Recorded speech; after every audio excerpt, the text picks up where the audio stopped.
ये है जी 60 मीटर का, ये हो गया आपका हॉल।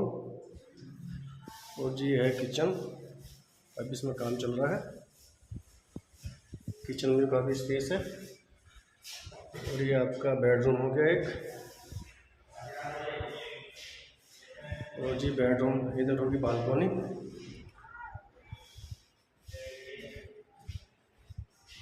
और जी एक कमरा ये है,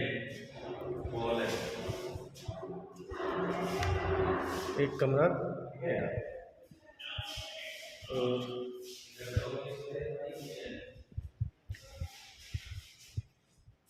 और जी ये है लैट्रिन बाथरूम। ये हॉल, इधर एक कमरा, ये है। अभी काम चल रहा है तो इसलिए थोड़ा गंदा दिख रहा है ये।